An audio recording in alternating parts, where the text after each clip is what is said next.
Я являюсь депутатом уже 3-й созыв, и поэтому все наболевшие вопросы нашего поселка я очень хорошо знаю. Вот что касается данного вопроса экологического, о том, что у нас свалка происходит и слив отходов происходит прямо в поселке, потому что озеро, куда сливается, находится в поселке. Вот. И это больная наша тема, больной вопрос, который мы уже поднимаем более 5 лет. Но на нашем уровне местного самоуправления мы решить этот вопрос никак не можем.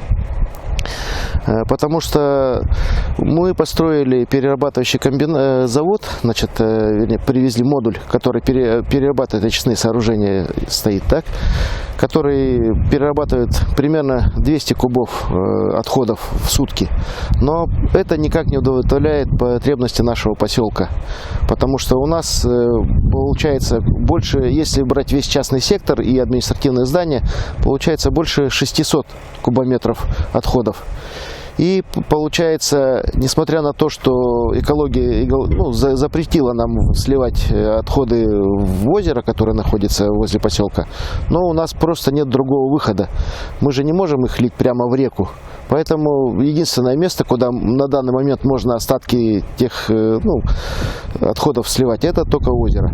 Вот. И этот вопрос стоит очень больно, потому что это все-таки есть здоровье наших детей, граждан нашего поселка, потому что в любое время может какая-нибудь эпидемия произойти. Все-таки отходы есть отходы.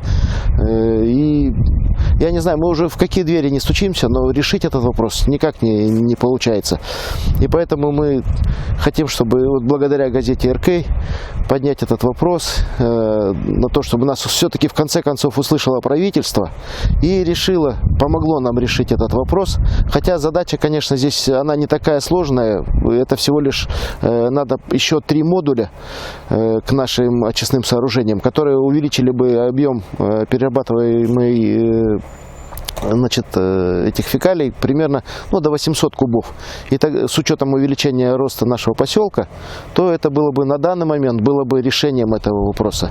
Но и как всегда это все упирается, естественно, в финансы, и поэтому на всех отчетах правительства, когда мы этот вопрос поднимаем, нам говорят, что в этом году нет статьи для финансирования данного проекта. Но я думаю, тут уже просто говорить не о чем, потому что это просто экологическая катастрофа будет. Вот и зачем доводить, как говорится, до крайней черты, прежде чем решить этот вопрос. Как-то так. И поэтому все жители поселка были бы благодарны нашему правительству, если бы они все-таки решили, помогли нам решить этот вопрос.